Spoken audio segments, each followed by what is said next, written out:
Kisah pria penggali kepiting.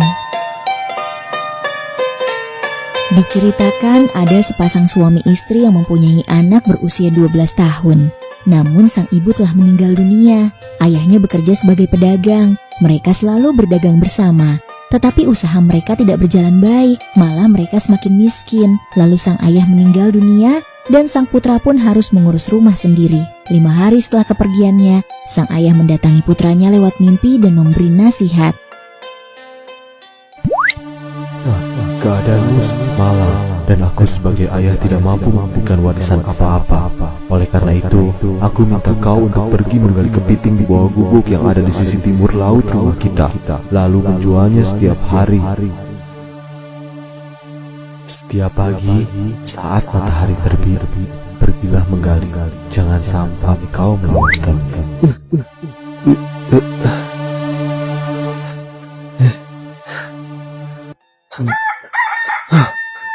Pagi pun tiba, sang putra terbangun dan mengingat semua mimpinya. Ia lekas mengambil cangkul, berjalan menuju gubuk, lalu menggali dan menemukan kepiting seperti yang dikatakan ayahnya.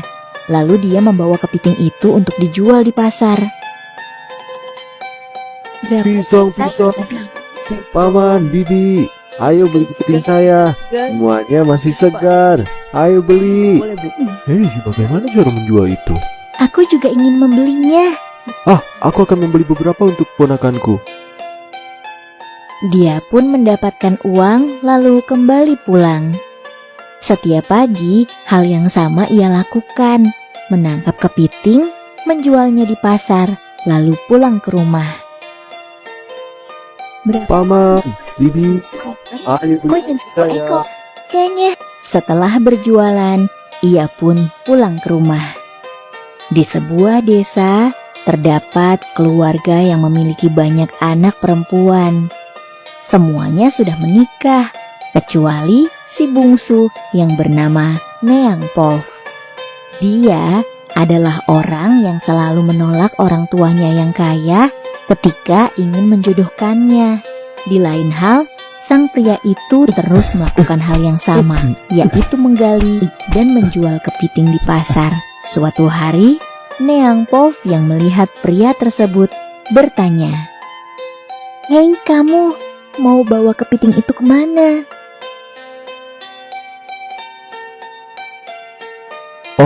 Aku akan membawanya ke pasar untuk aku jual. Kalau begitu bolehkah aku membeli semua kepiting itu? Dengan senang hati. Jika begitu, aku tidak perlu repot-repot menjualnya di pasar. Kemudian semua kepiting itu pun dibeli Neang Pov. Mulai sekarang, kalau kau menangkap kepiting, kau tidak perlu menjualnya di pasar. Kau bisa jual semuanya padaku. Jadi mulai besok dan seterusnya, semua kepitingku akan kau beli. Terima kasih Nona. Neang Pov jatuh cinta pada pria tersebut, namun dia tak mengenalnya, dan pria itu pun membawa uang hasil jualannya ke rumah.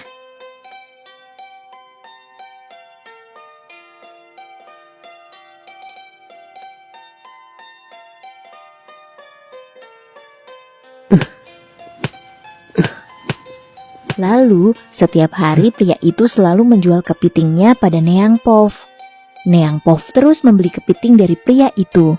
Semakin hari, dia semakin jatuh cinta pada pria itu. Dia selalu berusaha mencari perhatiannya. "Kau pasti merasa lelah. Ini air untukmu, minumlah. Dan bawa nasi bungkus ini untuk kau makan saat di perjalanan." Terima kasih Nona. Baiklah, sampai jumpa.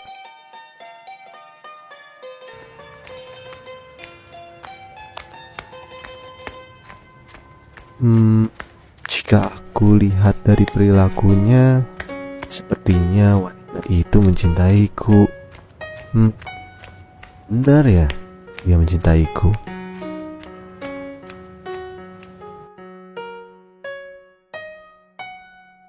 Tapi aku hanyalah seorang pria miskin dan juga yatim piatu. Aku tak berani jatuh cinta. Salah satu kakak perempuannya melihat perilaku sang gadis kepada sang pria. Kemudian dia melaporkan hal tersebut kepada orang tuanya yang kaya raya. Ayah, aku melihat Neang Pov menunjukkan sikap perhatian kepada seorang pria penggali kepiting. Pria itu selalu menjual dagangannya di pasar ya. Dan dia selalu membeli semua dagangannya. Sepertinya dia mencintai pria tersebut. Aku tidak tahu cara memberitahunya, tapi dia tetap bersikeras dan malah terus membeli dagangannya. Ketika mendengar hal itu, orang tuanya sangat marah. Dia lekas memanggil Neang Pov lalu menasehatinya. Putriku, kenapa kau sangat keras kepala? Aku selalu membawakan calon pasangan yang kaya raya untukmu, namun kau selalu menolak. Kau malah menyukai seorang penjual kepiting yang miskin. Buatmu kecewa. Keluar dari rumahku sekarang. Tinggallah dengan pria miskin itu. Aku tidak ingin kau ada di sini, bahkan menginjakan kaki di desa ini. Mulai sekarang, kau bukan lagi putriku. Oh, suamiku, tolong maafkan dia.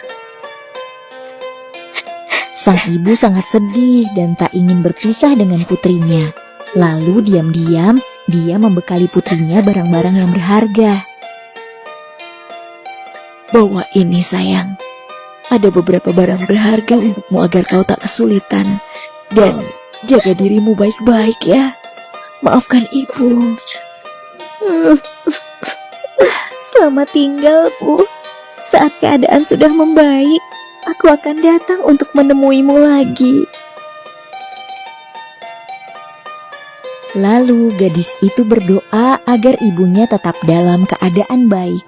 Dia pun lekas pergi ke rumah sang pria dan menceritakan semua hal yang terjadi padanya. Pria itu mendengarkan dan merasa kasihan kepada Neang Pov. Aku hanyalah seorang pria miskin dan yatim piatu. Oleh karena itu, aku tidak bisa hidup bersamamu. Aku khawatir ayahmu yang kaya itu akan membunuhku. Aku tidak ingin kembali. Aku ingin hidup selamanya denganmu. Lalu, selanjutnya apa yang harus kita lakukan? Apapun yang kamu pikirkan, aku akan mengikutimu. Kalau begitu, kita harus pergi dari rumah ini dan tinggal di tempat lain, sehingga ayahmu tidak bisa menemukan kita. Saat pagi tiba, pria tersebut pergi menggali kepiting di tempat yang sama, lalu menjualnya dan membeli beberapa barang untuk perlengkapan istrinya beberapa hari ke depan.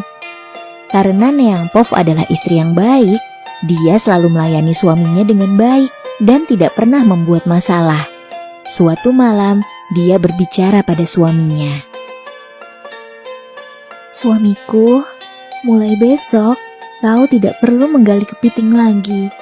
Kita sudah punya uang dan kau bisa membeli apapun. Tidak istriku, aku masih ingin mengumpulkan uang. Aku tidak ingin berleha-leha.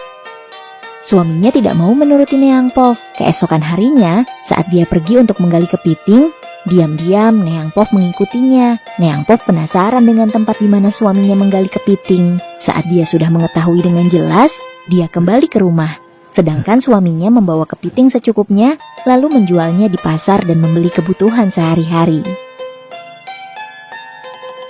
Istriku, hari ini aku akan pergi ke hutan untuk mencari kayu. Tolong jaga rumah dengan baik. Jangan khawatir, serahkan semuanya padaku.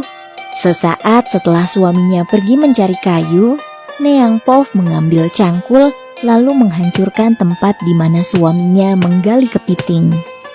Setelah selesai, dia kembali ke rumah dan memasak untuk makan malam bersama suaminya.